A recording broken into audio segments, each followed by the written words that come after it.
life. Had a lot of amazing experiences there. Is how much money did we spend traveling for 6 months?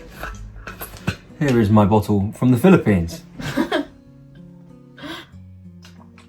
Hey guys, and welcome back to our YouTube channel. So today's video we're going to be doing a sit down Q&A video. We thought we'd do this for you guys because we have quite a lot of new subscribers and I thought it might be good for you guys to get to know us better. And yeah, we're just going to be answering all of your guys' most asked questions that we got from our social medias. Okay, so I'm going to ask the questions, and the first question we have is, what do we both do for a living? Okay, do you want to start then? Yeah, sure. So I'm a personal trainer and online fitness coach. I've been doing that for a while now, and I'm going to start helping a lot more people that are traveling often. I can realise how difficult it can actually be to keep up with your healthy eating, your exercise regime whilst you're traveling. So that's something I really want to start helping more people with. And I am a UGC creator as like my full-time kind of job.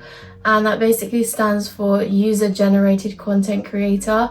So I create content for brands to use on their own social media of advertisements. So I'll make the videos. I don't have to post it on my own socials. I supply them with the videos basically.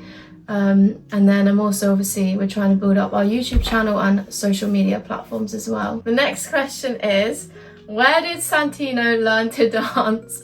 So we've posted quite a few videos of us dancing in the Philippines, and where did you learn to dance? I've been practicing for many years in the mountain tops of the gym. So I found if you just do some gym moves that you've been practicing, any guys or girls out there, you got the bicep curl, you got the chest press, Yeah. the squat. Just do it in a rhythmic motion. There you go. You've got your whole. Put your gym routine into your dance routine, and you can take it anywhere with you. Also, his classic move at all the parties we went to was the one arm press up or walking handstand. Walking handstand, but my walking handstand needs a bit more work. I got to a good point, but I've kind of regressed, so I need to start practicing it a bit more. Yeah. The next question is, who inspired you to vlog? So I actually got my first inspiration for vlogging when I was 12 years old. I had a YouTube channel and it had over 10,000 subscribers. I actually done it with my friend and we made like beauty and fashion videos, but I was mainly doing it. So yeah, that's when my inspiration for vlogging came about. I just always loved video making, and I've got a lot of videos from holidays with my family that I made, and now it's nice to look back on them. But I kind of stopped doing that for a bit whilst I was in high school because people would make fun of you or just other things got in the way. But now I'm really happy because we started that up again last year. We started vlogging our travels because I feel like longer videos is always much better than the shorter videos on social media because you can look back on them and they more actually highlight the whole of your trip and your travels. So yeah, that's where my inspiration for vlogging came about. It's just a passion of mine that I've always done since I was 12. Part of what actually brought me and Sophia together, I used to quite often when we go to family events or holidays, I'd pull out the camera and sort of vlog. I'd never upload it, never put it anywhere. It was more of just like a memoir to look back on. And then the lockdown came about, as I'm sure a lot of people's stories. Then I started vlogging and posting more content, putting it out there, fitness related content most of the time. And that all lifted, started going to the gym again. That's when I met Sophia. And I really wanted to put together a video showcasing my clients' results and what I do in my business and whatnot. And Sophia was telling me that she makes videos, that's her job, and I think she appreciated that I actually cared about what she does and what her dreams were, and that's part of the story of how we actually started hanging out more often and started vlogging and making videos. And yeah, and here we are now a few years later, making videos together traveling the world, so it's pretty cool. Next question is, what made you want to stay longer in Bohol in the Philippines? So we ended up staying in Bohol for, I think it was 2 months in total. What do you think made us want to stay there for longer? It's got a good mix of things. So they've got the city nearby, Tagbilaran. They've got Alona Beach, which is really developed. It's like, it almost feels like you're on holiday there, but we were staying just outside of Alona, which is still quite a nice, peaceful area, not too overly touristy, especially with the prices and whatnot. There was a supermarket there. We made good friends with a guy that runs a hostel there. He's got a really lovely family. It's called Cocoa Farm Hostel. Would recommend it. Check us out. We're actually some of the images in their hostel photos. So we modelled for them. So yeah, Cocoa Farm, Uriel and his mum, his dad, and all his dogs there. Check them out. His dog Alona and Cham Cham and Simba and Lucky. It's really, you know, beautiful, nice family. They've got this land that we stayed at there. And he actually taught me to drive a scooter for the first time I've ever. I was pretty apprehensive, I'm sure. If you weren't born or brought up driving a scooter or a motorbike in your culture, I know we weren't. It's a little bit unnerving, you hear stories, but I tell you what, Sophia said, I can't wait to go. What have you been saying? I can't wait to be on the back of a bike again in the hot weather. Yeah, so it's where I actually learnt to ride a motorbike and scooter. And shout out to Uriel at Cocoa Farm. With this hostel, they actually give you free lessons to ride their scooters, and they do a really good deal for the rental of those scooters. So I would recommend them, guys. And they've got there's a really nice barbecue place just outside as well. And they do a really beautiful breakfast in the morning, right? It's like pancakes, eggs. Yeah. His mum makes this really nice homemade peanut butter. Yeah, it's just a lovely sort of area, good Wi-Fi. And so yeah, we had a nice base there. There's a remote working space there too, right? We liked. I have to remember. Common crew. Common crew. Yeah, that was pretty nice. They got like 2 floors. Lovely staff there. Good kind of value. You know, you could be there all day long and not have to pay too much, and you get a drink with that. So yeah, the beach is nearby. There's lots of different areas, waterfalls within driving distance. And yeah, I think that was just some of the best experiences we've had on our whole trip. People were happy and friendly, waving to see you. And there's so many different things to see on that island, right? Yeah, I would say that. I think it was just the friendliest people I met throughout our trip in the Philippines, and especially in Anda. Yeah. Anda was a celebrity, one of the best places. I think it's just we had a lot of amazing experiences there, and we felt like it's a good price for accommodation and food there, and there's just a lot of different activities and things to offer in Bohol. So yeah, we'll also give a shout out to the dive resort in Anda Bohol. What was it called? I think it was just called Anda Divers Resort. Yeah, Anda Divers Resort. It's quite a nice area. They got a swimming pool. They've got like a reception area and it's also a restaurant. And just around the corner, there's a bike rental place, and it's quite close to the main town. It's literally within walking distance if you wanted to walk as well. And they got some beautiful beaches. So yeah, shout out to Marlon and his people at Anda Dive Resort. That's pretty cool if you're not in. So that's in Anda. The Cocoa Farm is in Phang Lao. By the way, the sun on your face, like I never thought I'd enjoy riding the motorbike as much as I did. There's a really different experience. So it's really quite hot during the day, and it can be a little bit sweaty and uncomfortable. But when you're driving along with the sun on your face and the breeze from the motorbike, it's such like a nice experience. And you just drive around, people beep and wave at you. They're just happy to see you. And just sometimes the activity of just driving around, and I mean, we'd call it Paw Patrol. Let's go out, look for some dogs to feed some food to, and just go out on the bike. That's literally the activity to do.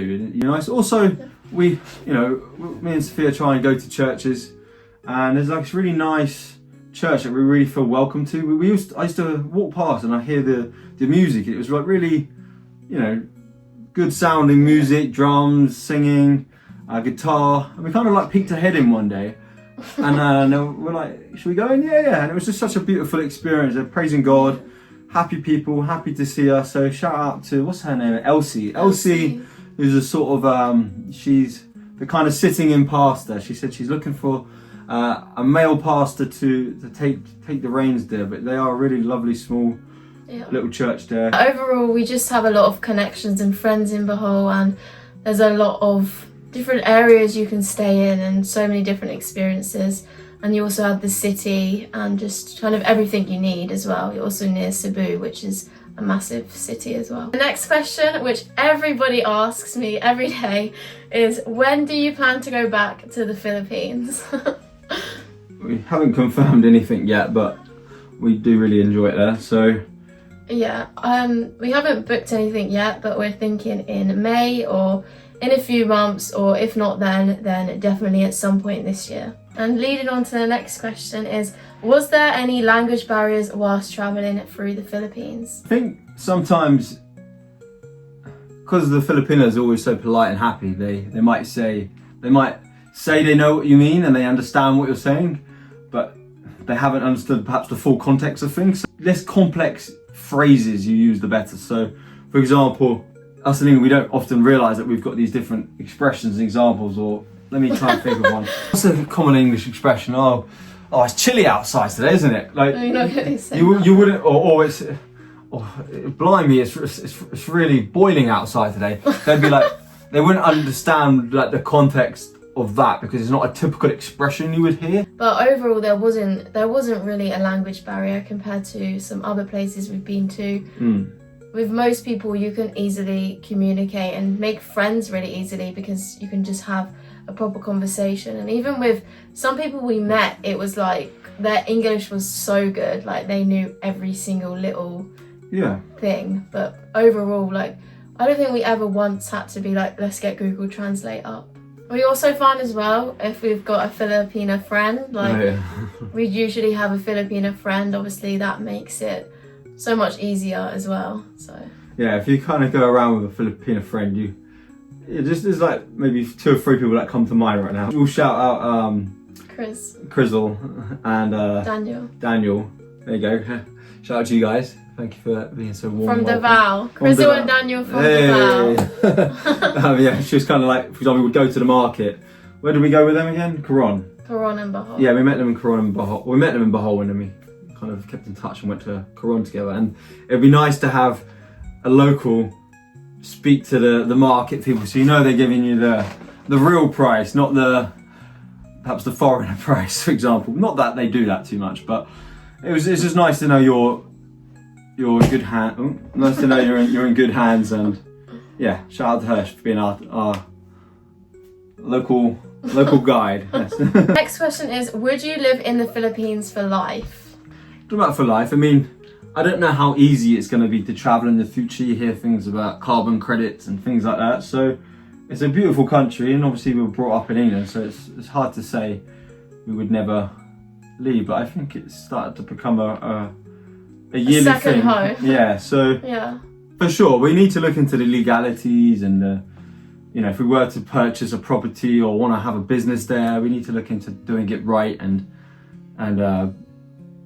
appeasing and keeping happy the locals that would be around us, and just doing it the right way and just aiding the community and stuff. So yeah, we definitely have considered thinking about at least having a second home out there, for example.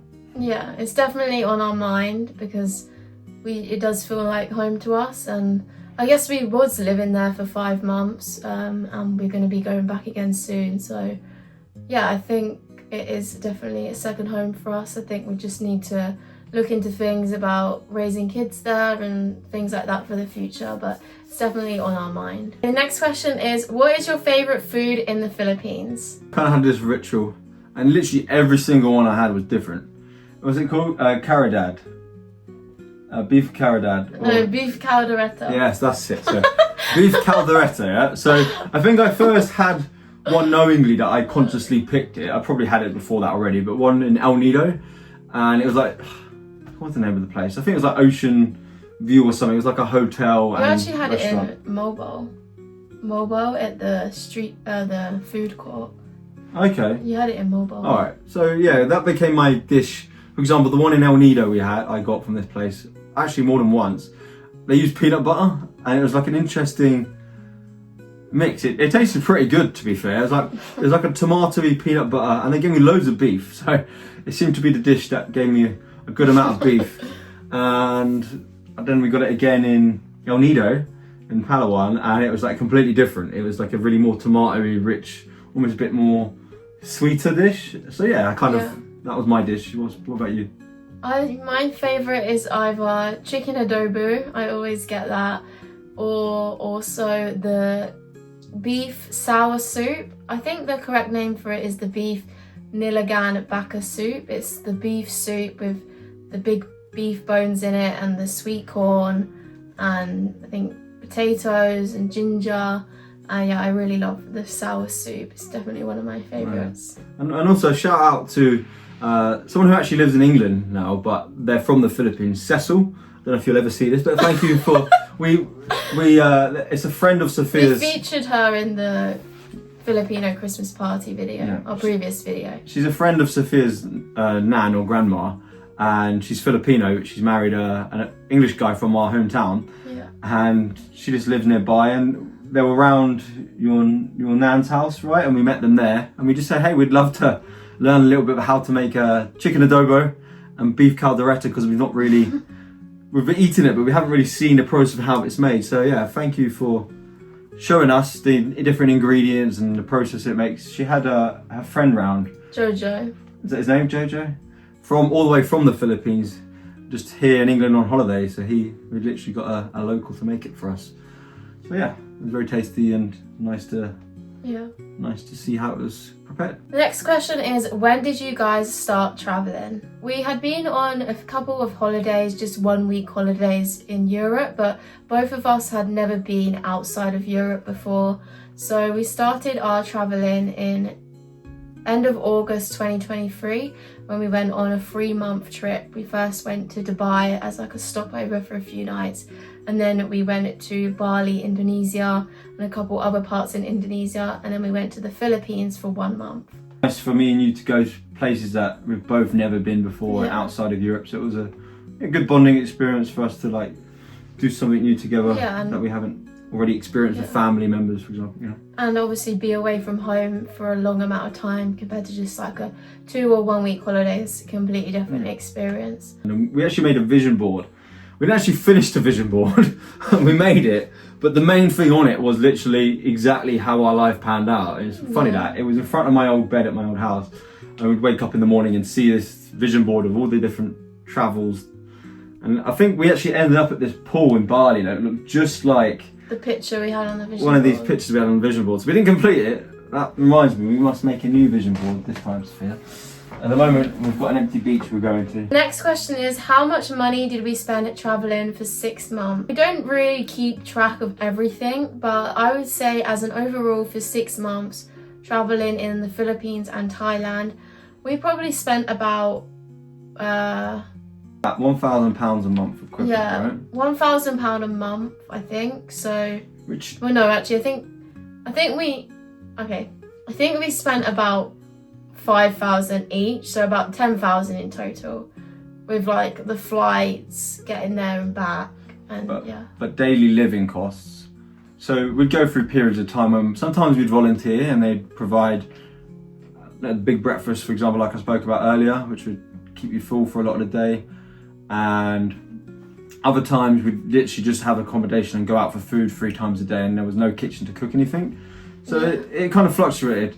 Different areas have different pricing. My kind of way of seeing if the area was a good price was the price of a coconut, right?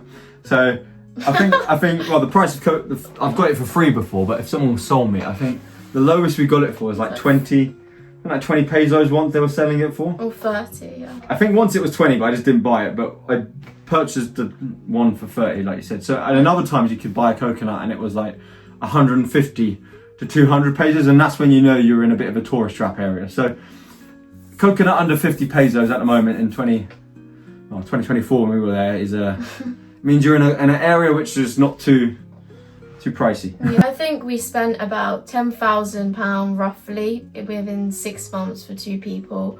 So I think you can travel a lot cheaper than that in these kind of countries as well. It's just sometimes, we want something luxury as well. Maybe like once or twice a week we was going to a more Western restaurant, like an Italian restaurant, for example. I feel like the most big expense we had is food, because we both do eat quite a lot of meat, and obviously meat is more expensive, especially because Santino really likes beef, and beef is quite more rare out there to get hold of, basically.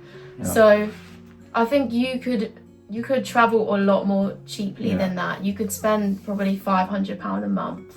You could also spend a lot more too. So we kind of were, I'd say, middle ground. We had luxurious times and we had more frugal times. Kind of went through phases. I do think though, if you are coming to the Philippines, for example, and eating at like westernized restaurants 3 times a day, then it's going to be pretty expensive. You know, the westernized restaurants they're definitely a lot cheaper than where we live in England, but they're still more pricey. If you go to, there's always like a local canteen food. You'll find places where the locals go and you can get like a whole meal with a bit of protein sauce, rice. It's like 100 pesos. Yeah. 100, yeah.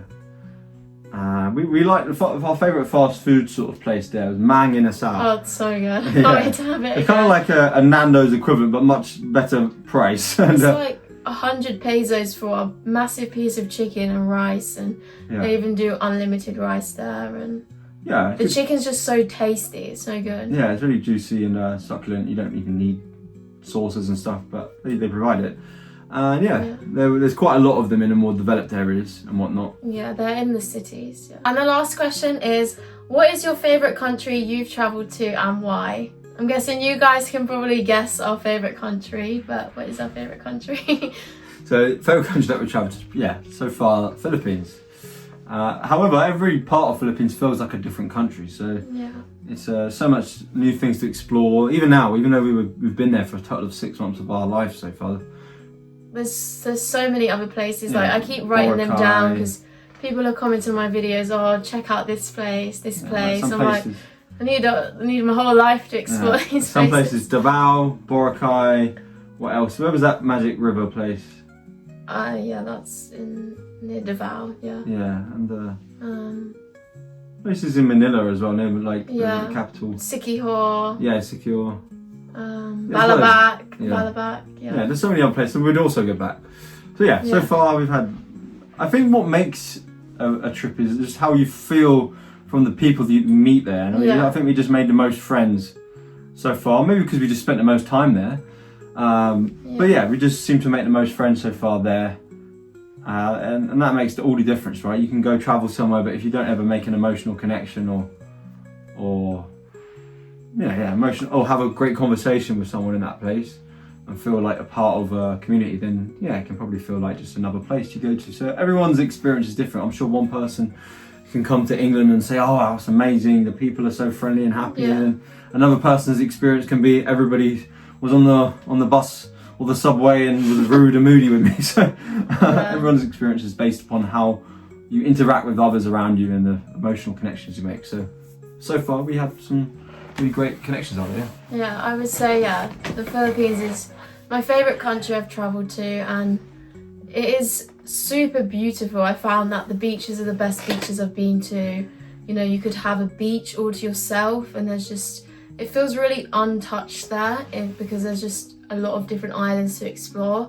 But I think what stands out, because obviously there's loads of countries that are beautiful, what stands out to me is the people. I feel like in the Philippines, they treat you they just treat you so nicely and just so with open arms, and I just felt really felt welcome in there, and just like they're happy to have you there. You're not just like another foreigner that's coming into their country and making the place bad. So they're happy to see you. They wave. They want to get to know you. They want pictures with you. It's you kind of feel bad. You want to put yourself down to the level. You don't want to be like, you don't want to act.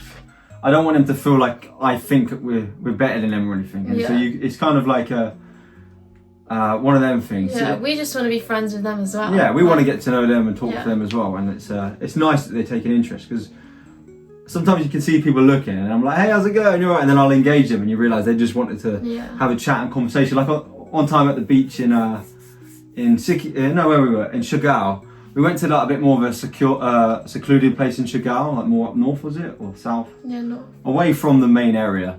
And we went to the beach and you saw these kind of like teenager guys, all kind of like looking and whatnot. I went over, I was like, hey guys, do you want to do a workout with me?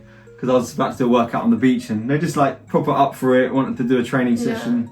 That's an example where people just want to go with the flow, make friends and hang out, you know? Yeah, I found that they just like enjoying themselves and having fun, and they're up for just have like this vibe of enjoying themselves, having fun. Doesn't matter like what you have or what you've got, or let's just have fun together. Like just invite them. Like it's just like a whole community vibe. And I don't feel like people are trying to flex out there, so to speak. I don't feel like people are trying to act like, oh, I've got this watch or this car. It's not like that. It's more like who's the best karaoke singer or who does the best barbecue type thing. Yeah, obviously this is our experience as foreigners. Obviously some people say, you know, Filipinos, they might have a different experience within being a Filipino traveling the Philippines as well. It might be a different experience. Yeah. This is our experience as foreigners, and even just the Filipinos,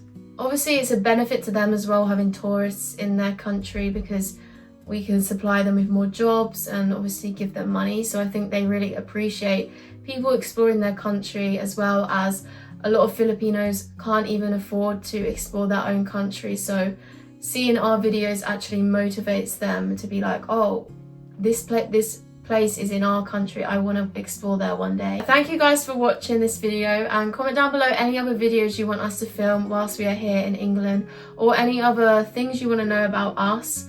But yeah, we really appreciate all your support recently and all the new subscribers who are subscribing to us.